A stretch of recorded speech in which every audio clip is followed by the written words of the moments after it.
Hey guys, I just want to talk to you about this next plant or plants. This is a Chlorophytum capense, and the variegated version of this is Chlorophytum camosum. So the camosum will have a white stripe up the center of the leaf, whereas these do not have any stripes. Some people say you need to water these bad boys at least once a day. I don't do that. I water mine maybe once every 3 or 4 days, 3 days, and they seem to do just fine on that watering schedule, except for the babies, which this is one of the babies that I have propagated from soil from baby that was hanging off the plant. I keep these moist almost all the time. Like their soil has to stay moist, and when they're little like this, because they're just producing roots, and this one has a lot of roots already. It's been in this pot for about 3 weeks, which now it's ready to go to a new home. I always recommend to the new home to keep watering up every other day or so. Keep her moist. Keep the roots moist until it's time to up pot, which you up pot when they bind in this pot. And once you up pot, then you can go ahead and reduce the amount of watering that you've been doing, and get them used to being on an adult schedule.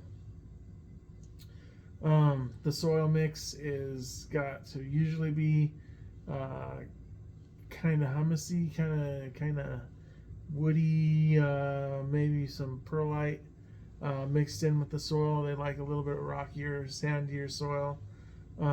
They're used to growing on the forest floor, guys, so they take less light to thrive than they normally would otherwise.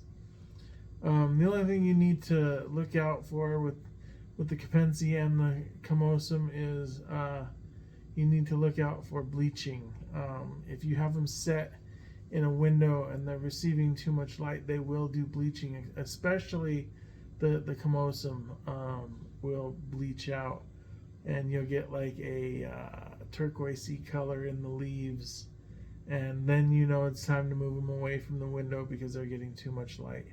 So I keep mine about 5 feet back from the window and under other plants, and they seem to do just fine right about there.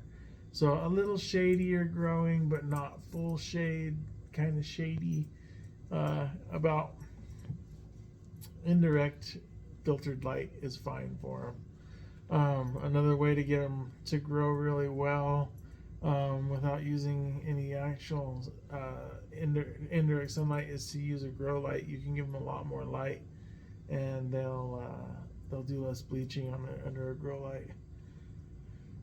But yeah, other than that, guys, I have nothing to say. When the babies start coming on your adult plant, it's best to get them off, and I just go directly into a moist potting mix. I don't put them in water. I don't do anything like that. I just put them directly in. I pot them up when their nodules on their root system begin to get about that big. I pot them up and water them every day or so, and keep the soil nice and moist, and they take root all on their own. So if you're lucky to get some hardier spider plants, that's what you're gonna have going on. You just put them in the pot with the soil and water them regularly. Keep them moist, keep them damp, and they'll root just fine. And then I take them to the swap and I swap them. But that's it, guys. Your spider plant is capable of producing hundreds of babies a year, so it's definitely worth it to get into them. Anyway, that's it. That's all I have for you. Keep on thriving, planty people, and I'll see you at the next one. Bye-bye.